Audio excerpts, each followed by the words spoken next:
Добрый день, дорогие друзья! Сегодня 20 декабря, и в конце каждого года мы уже несколько лет проводим мероприятие. Скорее всего, это видеорассказ о друзьях-поэтах. И этот видеорассказ посвящается светлой памяти нашего народного поэта Якутии, лауреата Государственной премии имени Горького Семена Петровича Данилова. Есть две книги. Вот. Первую книгу составитель сам Семен Петрович Данилов. Называется «Друзья-поэты», а вторая уже «Воспоминания о Семене Данилове». Это изданная, сборник, сотканный из воспоминаний его друзей. Как говорится, не имей 100 рублей, а имей 100 друзей. И счастлив тот, у кого есть друзья настоящие, которые поддержат и в трудную минуту, и разделят радость. Вот у нас есть еще проект, называется «Великая дружба», и нам очень нравится рассказывать о друзьях, которые не предавали и друг друга, несмотря ни на какие ситуации.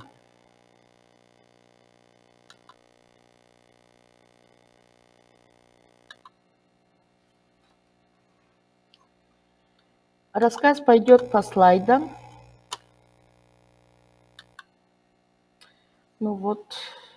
Этот видеорассказ, он очень подходит и к году культурного наследия народов России, и юбилею Якутской ССР. Вот.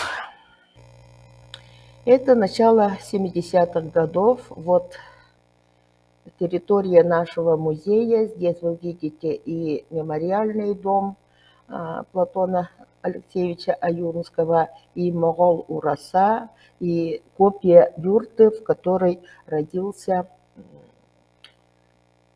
Платон Алексеевич Аюрнский. Все эти сооружения и вообще вот этот литературный наш музей, он обязан своему созданию именно во многом благодаря Семену Петровичу Данилову.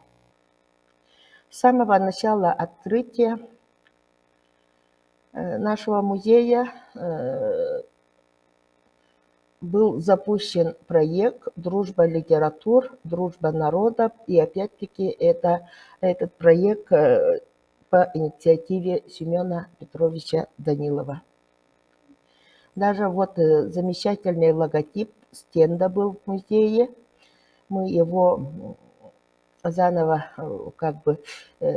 сделали уже в цветном варианте, и подснежники подобрали, фотографии подснежников, наиболее подходящие тем первым подснежникам. И в нашем фонде сохранилась фотография выпускников высших литературных курсов Союза писателей СССР. Это 1955 с 1955 по 1957 год. Здесь видите преподавателей и сокурсников Семена Петровича Данилова. Имена их мы восстановили. Так-то считала, что 22 выпускника было. На самом деле на фотографии их больше.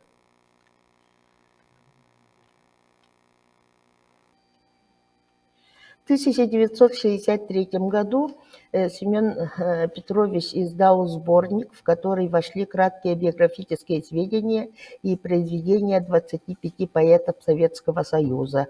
Из них 6 были его сокурсниками по высшим литературным курсам. И надо заметить, что переводы произведений и вот сбор биографических сведений сделал сам Семен Данилов. В предисловии он написал: «Если моя маленькая книга о тебе, мой дорогой читатель, даст понять, что в нашей великой советской родине на разных землях живут народы, говорящие на разных языках, с разным укладом жизни, но все они усердно трудятся ради мирной жизни, свободы, счастья, то моя цель достигнута». И как раз вот в 1964 году в Якутске проходили Дни русской литературы и искусства. И, конечно, вот к тем дням был, ну, как раз к открытию тех дней был издан этот сборник. Он очень такой информативный, и лично мне этот сборник очень нравится. И как раз очень подходит к проекту «Великая дружба» и, конечно, к освещению жизни и творчества Семена Петровича. В прошлом году и позапрошлом году мы юбиляры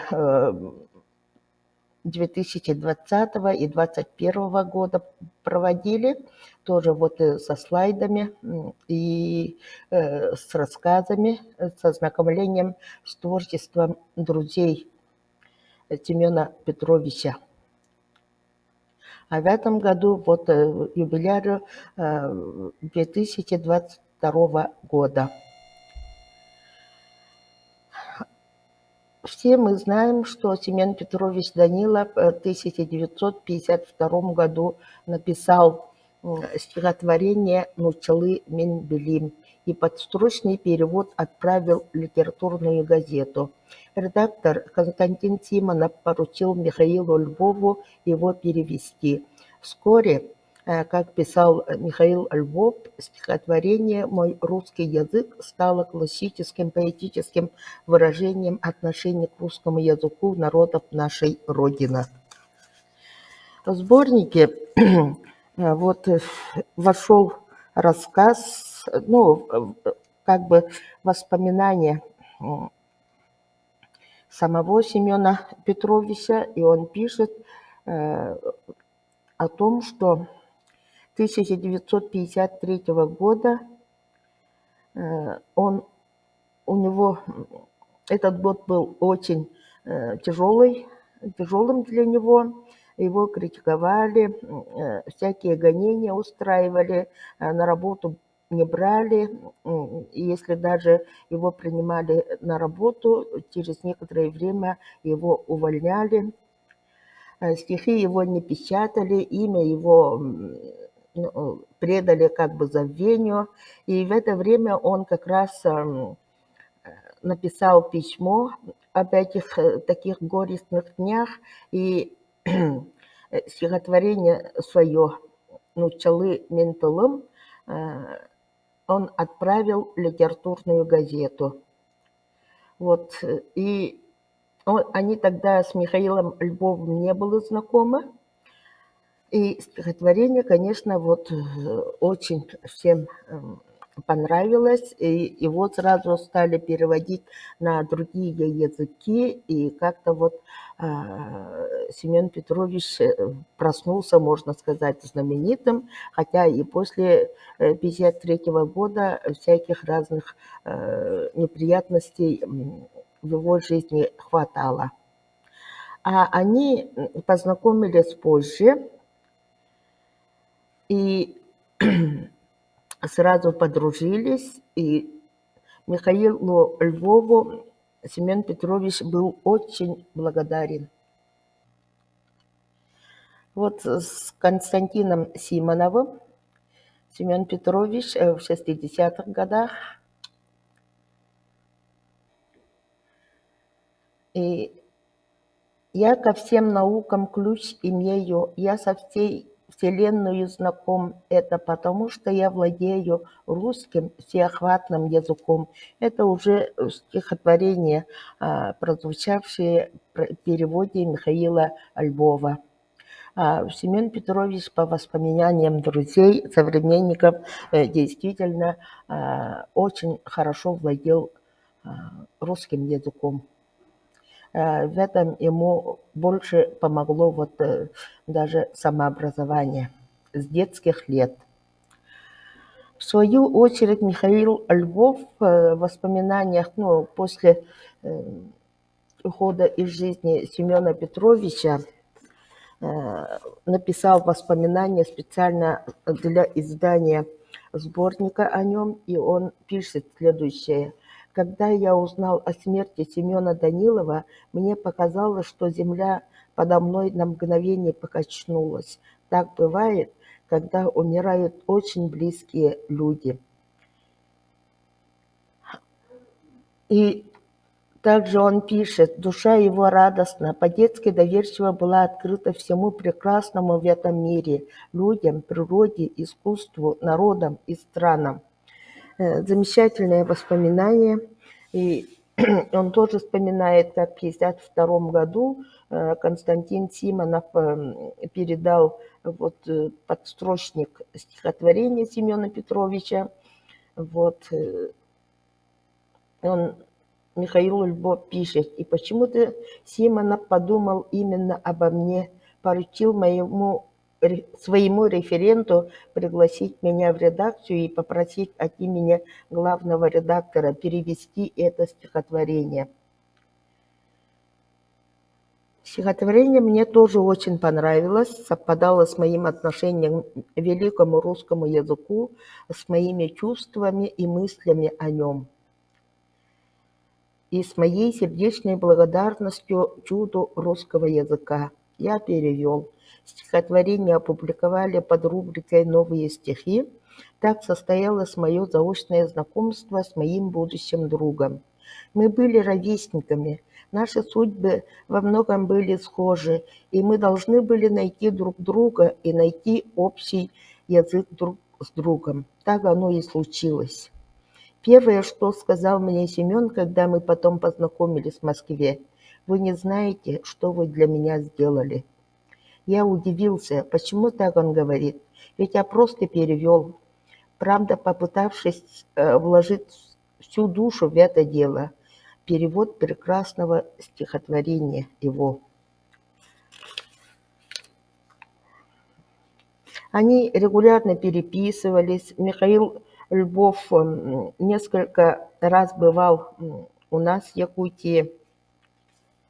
Есть замечательное стихотворение, посвященное Семену Данилову. «Расскажи мне, Семен, олене, о великой реке своей, покажи мне танец оленя, чтоб на лбу рога из ветвей. Очаруй меня песней манчары, из Чарона налей кумыс, чтоб Якутской республики чары в сочинения мои влились». И о Якутии писал стихотворение. И вот стихотворение «Якутия» опять-таки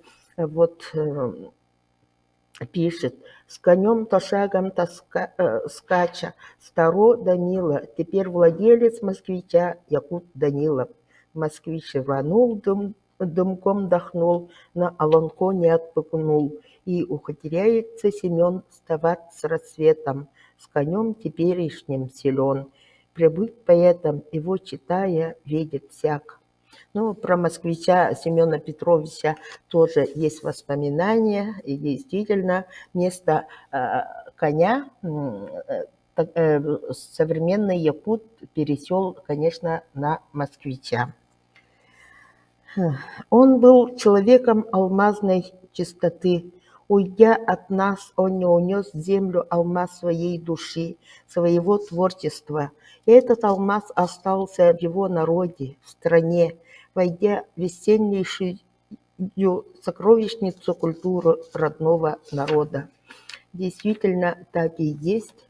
Стихи Семена Петрова читают, песню поют. имя его не забывается. Михаилу Давыдовичу Львову вот 2 года дают, 17-й и 18-й, но 4 января 1917 или 4 января 1918 года он родился. Мы еще хотели выяснить, башкир он или татарин, поскольку Равкат Давлетович Маликов, Габитов, но в этом году летом к нам татарские писатели приезжали, они сказали, он наш. Вот. Он советский поэт, переводчик, участник Великой Отечественной войны. Псевдоним свой он сам объяснял очень просто. Одним самым из любимых поэтов был Михаил Лермонтов, от которого он перенял имя. Фамилию же взял от имени Льва Толстого, который был для него одним из самых выдающихся и талантливейших классиков русской литературы. Михаил Львов, участник Великой Отечественной войны, как уже сказали, да, он прошел по фронтовым дорогам Украины, Польши, Чехословакии, Германии. Командир 63-й Челябинской танковой добровольческой бригады, дважды Герой Советского Союза генерал Михаил Георгиевич Фомичев говорил о Михаиле Львове. Этот отважный человек в отвагу ходил с мотострелками, и стихи читал разведчикам, и вместе с саперами проходы проделывал в минных полях, и был инициатором сбора трофейного оружия и боеприпасов. Человек не может в стихах изобразить то, что он не видел, а Львов сам был на поле боя, сам видел бой, сам видел ужасы этой войны, поэтому стихи его были более доходчивы до личного состава и пользовались большим авторитетом. А так, поскольку Михаил Львов служил в танковой бригаде, его еще поэтом танкистов называли. А теперь вот 9 мая мы всегда слышим песни «Поклонимся великим тем годам» или «Горячий снег». И в фильмах эти песни поют. Оказывается, их написал Михаил Львов. Поклонимся великим тем годам, тем славным командирам и бойцам, и маршалам страны, и рядовым, поклонимся и мертвым, и живым. Или вот «Горячий снег». Клубились яростно метели по Сталинградской по земле, дымились потные шинели, и шли солдаты по зале. Машинам жарко и пехоте, и наше сердце не в броне, снежинки таяли в полете, как ветки с листьями в огне. И падал в битве человек, горячий снег, кровавый снег. Таким образом, когда вот мы и наше молодое поколение, когда слушают эти песни, а их исполняли очень даже как Иосиф Кобзон, Юрий Гуляев, это первыми, а дальше и у нас эти песни поют, и с годами еще больше будут петь.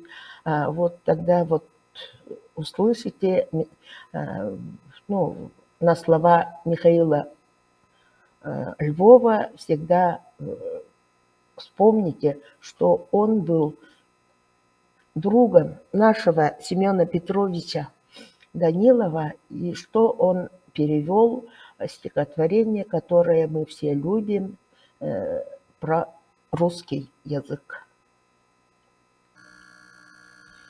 13 марта вот как-то вот тихо и незаметно в нашей республике, может, я ошибаюсь, столетие Давида Никитича Кугультинова, калмыцкого поэта, героя социалистического труда, лауреата Государственной премии Советского Союза, народного поэта Калмыцкой АССР. Он тоже воевал с 1942 года. Был политработником в составе Второго Украинского фронта и корреспондентом дивизионной газеты 252-й стрелковой Харьковско-Братиславской дивизии. Принимал участие в форсировании Днепра и в Корсуньско-Шевченковской операции. А в мае 1944 года был отозван с фронта в рамках депортации калмыков и сослан в Сибирь. Работал преподавателем в автомобильном техникуме Бийске, это Алтайский край. В апреле 1945 года был арестован и осужден по статье 58.10 за стихи и выступления в защиту калмыцкого народа и сослан на Рильск, где находился около 10 лет. Тут надо вспомнить, где-то в его воспоминаниях было, что они на Рильске отбывали вот эту ссылку одновременно со Львом Гумилевым.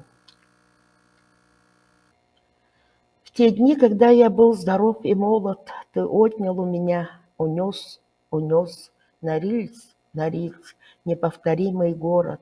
Меня во сне сжигает твой мороз. Вот так писал Давид Кугультинов. Он был знаком с нашими писателями, поэтами, бывал у нас в Якутии, и особенно вот в 1975 году, когда у нас проходили дни русской литературы и искусства, здесь они сидят: Сорна Маллан, Иван Федосеев Досо, Михаил Львов и Давид Кугультинов. Тогда делегация была очень солидной, и почему-то вот 1975 год особенно, может быть, он очень таким с размахом проводился, и люди были очень именитые. Делегацией руководил наш любимый дядя Степа, Сергей Михалков. Вот, и специально был издан сборник «Волнующие дни дружбы». Это вот возле института, сейчас Институт гуманитарных исследований, Давид Кугультинов. А делегация не просто так здесь проводила дни как-то в городе, они выезжали по улусам, Кугультинов вместе с другими, он выезжал в Улунский улус. Это вот фотографии того времени. Очень многие были награждены почетной грамотой Президиума Верховного Совета ЯССР. Вот на фотографии запечатлен момент, когда сам Теряев вручал награду и, по всей видимости, прикрепляет памятный значок Давиду Кугультинову. В те дни прозвучало стихотворение «Солнце человек». Вчера, открыв подаренный мне том Данилова, якутского поэта, я взволновался. Я узнал о том, что солнце — наш исток добра и света, как мне поведал мой якутский друг, зовется Кюнь. Знакомый с детства звук, слова, по ходу ваших вех мы вглубь вникаем, тайная распута. Кюнь — это светоч мира для якутов, Кюнь для калмыков — это человек. Два слова схожи в сокровенной сути, как солнце, человек. Не забудьте. Так что для него друг был солнце, человек.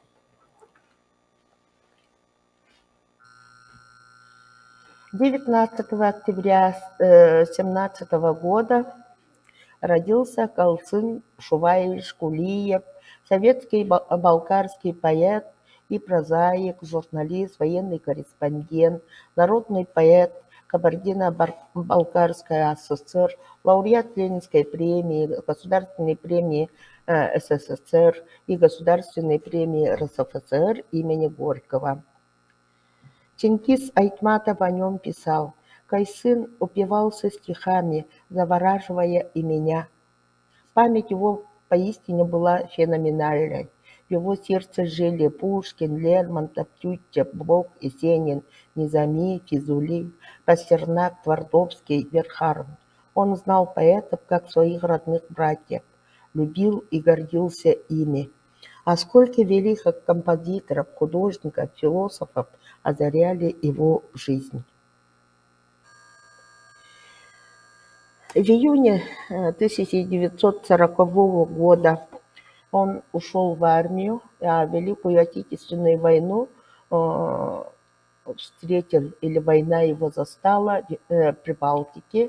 В середине 1942 года стихи Кулиева публикуются в центральных печатных изданиях в русских переводах, звучат по всесоюзному радио. Осенью 1941 года в жестоких боях под Орлом Кулиев был тяжело ранен и попал в госпиталь Чебоксары. Лечился до ноября 1942 года. И в ноябре 1942 года после ранения он по приглашению Александра Фадеева приезжает в Москву, где был организован творческий вечер, на котором присутствовали и Пастернак, и Симонов, и Асеев, Звягинцев, Кедрин и другие. В 1943 году сборник стихов Кайсына Кулиева был выдвинут на соискание Сталинской премии. Но в связи с депортацией балкарцев в 1944 году эту премию ему не дали. А так с боями Кайсын Кулиев прошел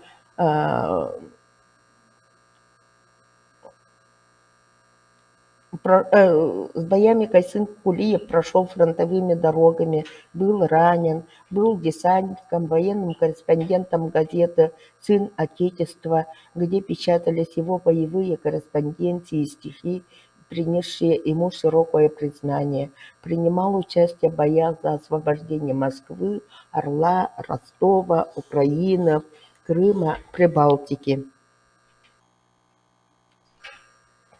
Кайсын Кулиев еще в 1967 году писал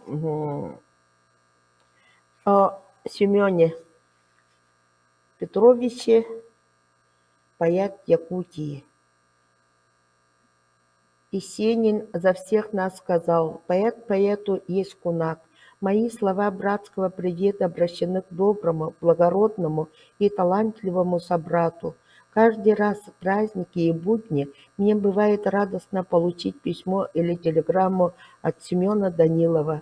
Это нередко случается совсем неожиданно, что придает весточке от товарища особенно приятный смысл. Придет из далекой Якутии книга с сердечной надписью, и я чувствую руку, протянутую мне из дальней дали.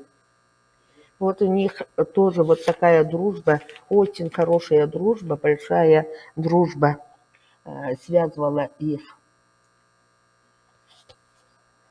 Следующий наш юбиляр — Широбоков Степан Павлович. Он родился 5 декабря 1912 года. Удмуртский советский поэт, писатель, драматург, член Союза писателей СССР. За заслуги в области литературы Широбоков награжден орденом «Знак почета» и почетной грамотой Президиума Верховного Совета Удмуртской ССР. В 1963 году ему присвоено звание «Народный поэт Удмуртии». Он прошел финскую войну, был ранен. Когда началась Великая Отечественная война, получил бронь как учитель, но пошел на войну добровольцем. Третий Украинский фронт, военный шофер, возил снаряды к местам сражений. Участвовал в Курской битве, сражении под Прохоровкой, освобождение Белгорода, Будапешта, Болгарии. Окончил войну в 1945-м в Вене, имеет награды за взятие Будапешта, освобождение Белгорода и за победу над Германией. Вот Курская битва, Прохоровка, мы же их про эти сражения знаем и из произведений многих писателей, поэтов, и по песням, которые часто слышим. Дым растаял, на пушках чехлы, наконец-то остыли стволы. Что за дивное диво случилось? Мгла рассеялась, даль прояснилась. Тем взволнованные все, тем наполнен эфир. Несказанною радостью. Мир, мир, мир. Это слово ласкали, держали в руках, повторяли, как клятву на 100 языках. Вот это из его стихотворения. Мы сейчас живем такое, опять-таки, сложное время, и, конечно, хотелось бы, чтобы такое дивное диво случилось, и чтобы эфир был наполнен несказанной радостью, и со всех сторон звучало бы мир, мир, мир. И мы, конечно, тоже это слово и ласкали бы, и из рук в руки передавали, и тоже повторяли как клятву. Таким образом, вот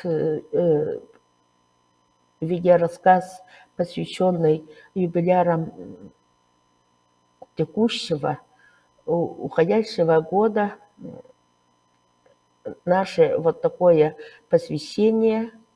Это вот друзья нашего Семена Петровича Данилова. В следующем году мы тоже наметили юбиляров, его друзей, поэтов, и продолжим наш рассказ, но не в концу года, а постараемся, чтобы наши рассказы, наши мероприятия проходили в день с юбилеями.